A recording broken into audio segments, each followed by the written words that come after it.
சரி, முதல்ல பிரியாணி அப்படின்னா பார்த்தீங்கன்னா, இன்னைக்கு பிரியாணிய லைக் பண்ணாத ஆளே கிடையாது. அந்த மாரி ஆயிப்போச்சு. ஆமா. எனக்கு தெரிஞ்சு பார்த்தீங்கன்னா, 70ஸ்லயே பார்த்தீங்கன்னா, பிரியாணி இருந்தது. ஒரு ஒரு சில கடைகள் ம், இருந்தது. ம், ம். டி நகர்ல வந்து டீலக்ஸ் ஹோட்டல்னு ஒரு ஹோட்டல் இருக்கும். இப்ப இல்ல ஓகே. அந்த ஹோட்டலு. அங்க வந்து பிரியாணி இருந்தது. இன்னொரு பக்கம் புகாரில பிரியாணி இருந்தது. இப்படி 1, 2 இடங்கள்ல வந்து பிரியாணி வந்து ஃபேமஸ் அந்த காலகட்டங்கள்ல. அந்த காலகட்டங்கள்ல பார்த்தீங்கன்னா, ஹாஃப் பிளேட் கிடையாது. குவார்ட்டர் பிளேட்லாம் குடுப்பாங்க. ஹாஃபும் இருக்கும். ஓகே. பொதுவா வந்து குவார்ட்டர் பிளேட் பிரிஃபர் பண்ணுவாங்க. ம், காரணம் ம். என்னன்னா, அதனுடைய பிரைஸ் வந்து ரொம்ப ஜாஸ்தி. ஓகே. 2 மட்டன் பீஸ் இருக்கும். இல்ல 2 சிக்கன் பீஸ் இருக்கும். அதுக்கு வந்து பார்த்தீங்கன்னா, பிரைஸ் வந்து ரொம்ப ஹையா இருக்கும். ம், ஸோ ம்.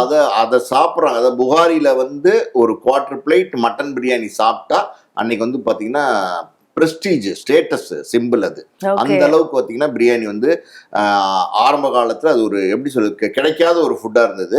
அதுக்கப்புறம் காலப்போக்குல பார்த்தீங்கன்னா, பிரியாணி வந்து இன்னைக்கு எங்க போனீங்கனாலும் பிரியாணி தான். பிரியாணி. சைதாப்பேட்டை, குரோம்பேட்டை, எப்படி ராயப்பேட்டை, ட்ரிப்ளிகேன், ஐசோஸ், பர்ட்டிகுலரா ட்ரிப்ளிகேன் ஐசோஸ்லாம் போனீங்கன்னா, ஃபுல்லாவே பிரியாணி தான். அந்த தட்டுவாங்க அந்த பிரியாணி. அந்த ம், ம், எடுத்து ம், அந்த ம். தட்டி தட்டி போடுவாங்க. அந்த அந்த ரிதம் இருக்கு பார்த்தீங்களா?